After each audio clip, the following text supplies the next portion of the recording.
What's good, everybody? It's your man Big Dom coming live and at you with another True Players Podcast episode, hitting you with the in-your-face, unedited, straight, blunt talk about sports, finances, relationships, current events, and many other topics along the way. Check out my next episode.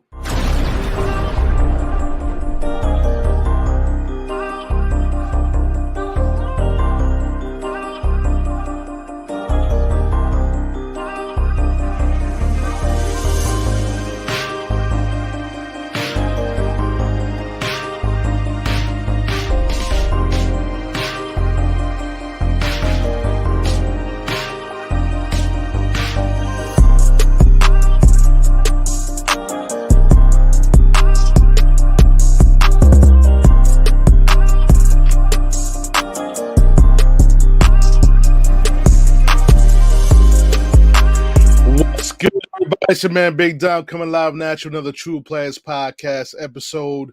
We're going to be capping the New York Jets and New York Giants games. I'm also going to put a link in the chat. If you guys want to join the podcast, definitely. The link is in the chat. Join in and we can talk about your teams also on this podcast.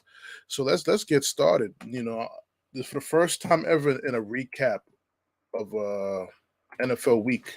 I'm actually going to start off with the New York Jets because right now the New York Jets are not the most important team right now in New York. You know what I'm saying? They lost badly to the Cowboys 30-10. A lot of missed opportunities as far as the Jets goes. Sauce Gardner drops a sure pick six to help the team get back into the game. John Franklin Myers, you know what I'm saying? Granted, that call, the roughing the passer penalty, was not the best call. It was a very bad call, but considering his reputation of notoriously getting a roughing the passer penalty, caught up with him and the Jets in that segment. All right. For DJ Reed to come up and say this team is going to be the 85 Bears, the 2000 Ravens, you guys got to make stops. You guys got to stand on your head for Zach Wilson. I said this last episode. Got to stand on your head for the young QB. And for once, you know, I'm not a Zach Wilson fan, but for once I can't blame him for this loss. You know what I'm saying? Did he have a couple of interceptions? Yes, he did. But he's trying to bring the team back however he can. You know? Let's talk about how Mike McCarthy outcoached the entire Jet coaching staff. Except for that fake punt run that the Jets had early in the first quarter. Mike McCarthy had every answer for the New York Jet defense. Every answer. Every play call he made was perfect. The Jets did not know how to stop that Dallas Cowboy offense. They couldn't stop the Cowboys at all.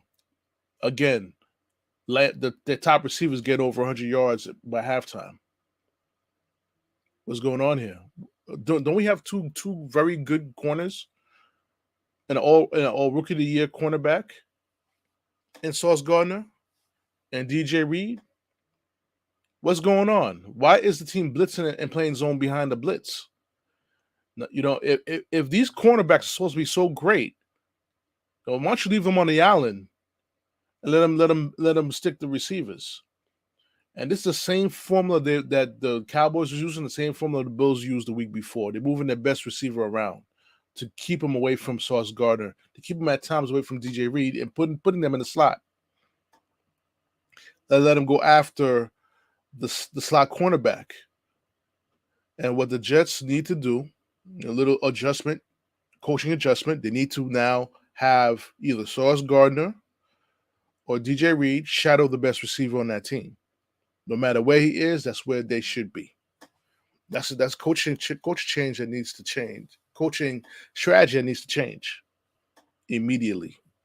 Otherwise, you know, they're going to lose to the Patriots next Sunday, and then the season's going to spiral out of control. There's still an opportunity for the Jets to make the playoffs. But what I've seen the past two games, especially with the coaching has to be better. Has to be absolutely 100% better than what they've been in the past 2 weeks. And when you hear your head coach readily admits that he was outcoached, believe him. He was. Him and his entire coaching staff was been our coach. On the offensive side, Nathaniel Hackett is showing us why he got fired by Denver. By the way he's calling the offense. You have Breece Hall. Granted, he's come back off an ACL injury. He's come back from that injury. I understand that. But you need to at least run the football a whole lot more than what they shown there. Was the Cowboys getting penetration? Yes, they were. And then that goes back to the offensive line. I'm not going to get to the offensive line just yet, but I will talk about it soon. Because as far as I'm concerned, no answers.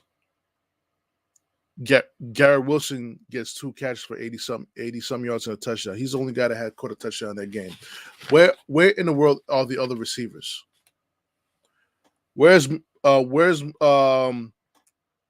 Lazard, Mecole Hardman? Where are those guys? Do they even exist? Conklin had a big game, five receptions for 50 yards.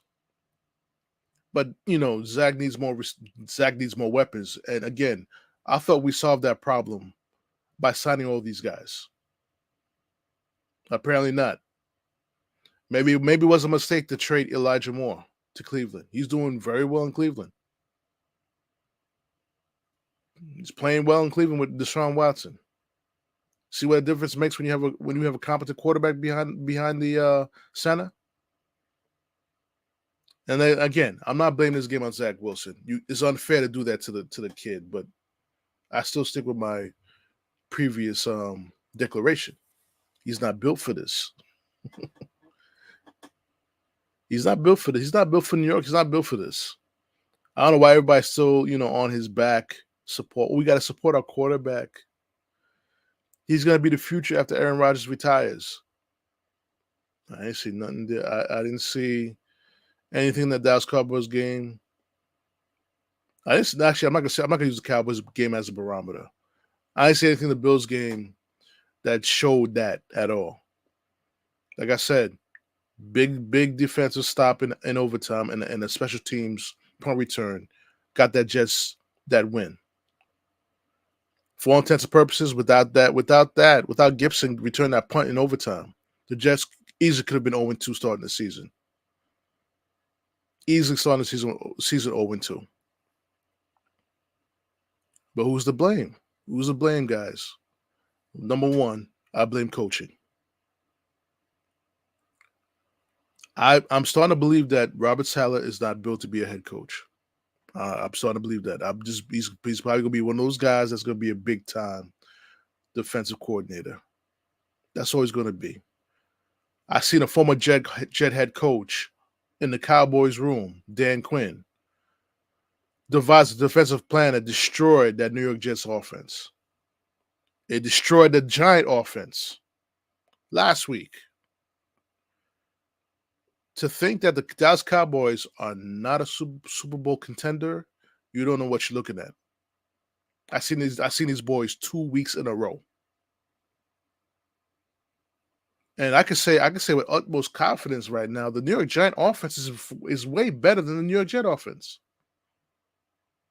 I'll get to them later because that comeback against Arizona, I'm gonna leave that for a later conversation. You know what I'm saying? Is it time for Dwayne Brown to retire? He's been owned by anybody who lines up against him. Owned. And I have a feeling. I was watching that game. I saw Micah Parsons going against Dwayne Brown exclusively throughout that game. For some reason, Dan Quinn was not putting Micah Parsons on Mekhi Becton's side. For some reason, you only saw him go against Dwayne Brown, or you saw Micah Parsons inside, creating havoc inside. What do we do? That's crazy. That's crazy. Tomlinson, can you block? I said this last episode. If you're going to run the football, run behind Mekhi Becton and Vera Tucker. Run behind that side of the line. Maybe it's time to bring in Joe Tippmann to start at Tomlinson's position. Maybe it's time to do that. Maybe it's time to move Makai to left tackle and put another right tackle in the game.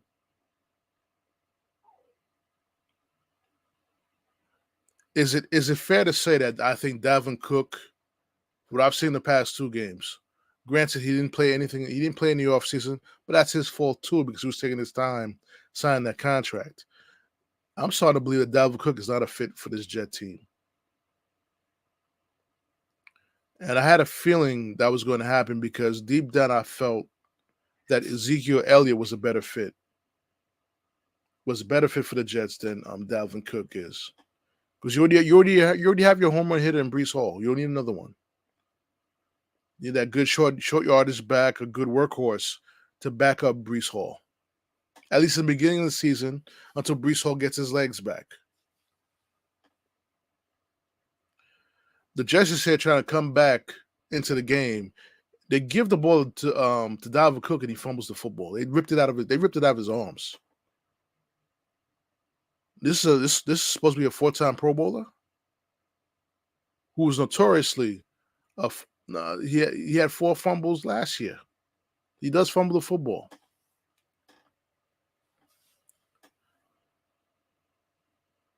And then now we got to worry about whether or not Gary Wilson's going to be playing this Sunday. He went out with his injury.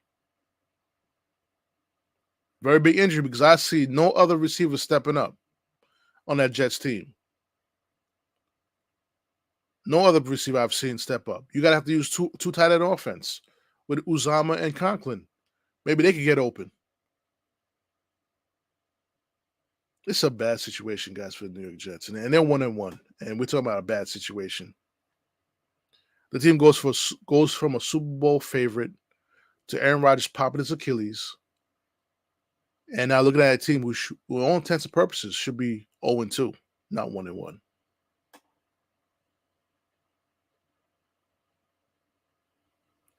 I mean, I'm not making an excuse for Zach Wilson.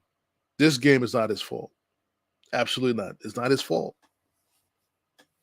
But this Sunday against the Patriots, everyone says he's better than Sam Darnold. You want to prove me you better than Sam Darnold? Beat the Patriots. Because that's something he couldn't do. Beat the Patriots. And I hate to be a pessimist. I can see the Jets go 1-2. I can see the Jets losing next week to the Patriots. And then what's going to happen from here is Robert Sala's going to be on the hot seat. It's a big game for the New York Jets against the Patriots. This is the biggest game. They had the Jets. The last time that I believe the Jets beat the Patriots was I think Ryan Fitzpatrick was the quarterback with Todd Bowles that first season with Todd Bowles. I believe that's the last time the Jets beat the Patriots.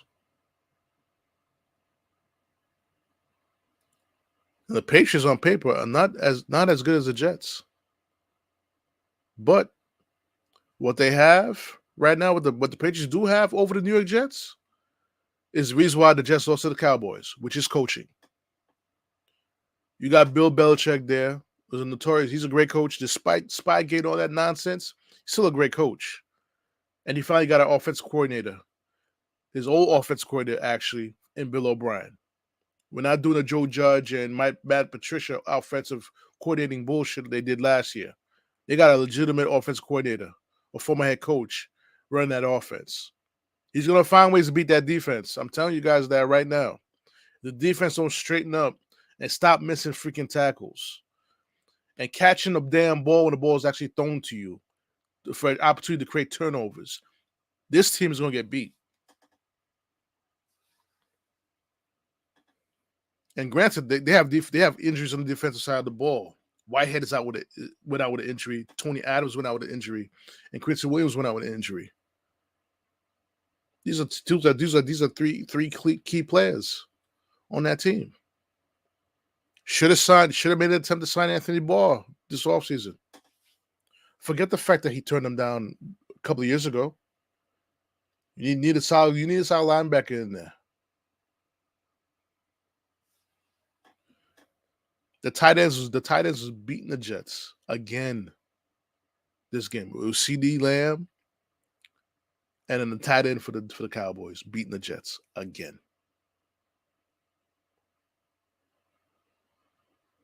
The Jets got to win this game against the Patriots, bro, ladies and gentlemen. They got to do it. Otherwise, it's going to be a dark place in New York Jets land. Tell you that right now. So let me get off the New York Jets. Let's talk about the victorious New York Giants. I know a lot of Giants fans are excited. They're happy.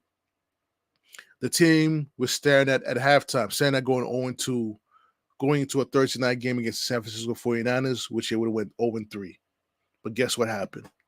Daniel Jones woke the fuck up and led his team on a comeback against the Arizona Cardinals. Winning the game 31-28. Leading the team back from a 21-0 deficit. Brian Daboll, this is the difference between the Giants and the Jets. They actually got a head coach who knows what the fuck he's doing at every single facet of the football game. That's the difference we have here. Brian Daboll is the best head coach in MetLife Stadium right now. He's been that for the past 2 years. Has gone to the playoffs with less talent than his counterpart is on the other side of that stadium. With less talent. Got to a divisional game in the playoffs with less talent. The man had no receivers last year. But Daniel Jones leads the team back. He ends up finishing with 26 out of 37 with 321 yards, 2 TDs, an interception, and ran the football. His legs, he was the leading rusher. No, he was not the leading rusher, but his legs also helped the Giants with that comeback. 9 catches, 59 yards, and a TD, big TD in the second half. Saquon Barkley with 17 carries, 63 yards, and a TD. Also added 6 receptions for 29 yards. But this is where the Giants separate themselves from the New York Jets. Okay? They got receivers who catch the ball and make plays. Okay? Darren Waller, 6 receptions, 76 yards. Isaiah Hodgins, 4 catches for 40 yards, and a couple of big receptions in the second half that enabled the Giants to come from behind and win the football game. Jalen Hyatt, the rookie, 2 receptions for 89 yards. Darius Slayton contributed with 3 receptions for 62 yards, and Paris Campbell contributed with 4 receptions for 21 yards. And that's without Sterling Shepard even contributing as of yet to the team. He's still coming back from injury from last year. The Giant defense stepped up and made the plays needed to make the comeback necessary, unlike the Jets. Even though the New York Giants made the QB Dobbs look like, freaking, he was driving the team down the field like it was nothing. But the Giants showed up, they stepped up and made an exposure for the quarterback he was. He's a career backup. He's only in there because Kyler Murray is not playing. He's out with the ACL. That's the only reason why he's in the game. And the Giants took care of business. They took care of a team that was lesser than them, and they beat them. And now they go into tomorrow's game against the San Francisco 49ers 1-1. The Giants couldn't afford to go down 0-2 against the 49ers, not especially in this very tough division, NFC East division. Which, I did mention I picked the Eagles to win the division, but them Cowboys, man. There's something, that defense looks something special after 2 weeks. They look something real special these past 2 weeks. But who knows what may happen the rest of the season. But what I've seen, they look something special. I already previewed the New York Jets and New England Patriots game, but a big game against the 49ers. The Giants did lose, despite the big win. They did lose Saquon Barkley for 3 weeks with a high ankle sprain. How are the Giants going to overcome that loss? Playing against San Francisco, and I believe it's in MetLife or San Francisco. I'm not too sure. But Matt Breida has to step up and carry the football. I believe he can do it, but not at the level of Saquon Barkley did. Because Saquon Barkley brings both two dynamics to the game: running the football hard, and also he's a credible threat catching the football out of the backfield. He's very credible with that. So Matt Breida has to do his best Saquon Barkley impression to give the Giants a chance to beat the 49ers and Brock Purdy. You know what I'm saying? Kyle Shanahan already got those boys running at high cylinder right now. The Giant defense need to step up and play the way they played in the second half against the Cardinals. Play that for a full game. You got no choice. I mean, if I was a betting man, I definitely will choose the San Francisco 49ers to win. But that's a game that I would love to watch and see what's going to happen tomorrow. 8:15, Thursday Night Football. Giants and San Francisco 49ers. Who y'all picking? Who y'all picking? I hate to go against the New York team, but yeah, I got to go with more talent. But we'll see what happens. So definitely. So guys, I'm about to end this podcast. It's been a pleasure. I'm talking to you guys about football again. We definitely will catch up again. Recapping week number 3 of the NFL season next week.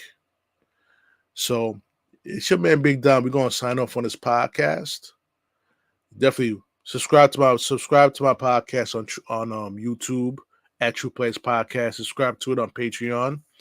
If you want to listen to it while you're on your afternoon drives, definitely you can listen to it on Spotify, Anchor, TuneIn Radio, SoundCloud, iHeartRadio. We on all those platforms. So it's your man Big Dom signing off for this podcast. I'll hit y'all another one soon. Peace.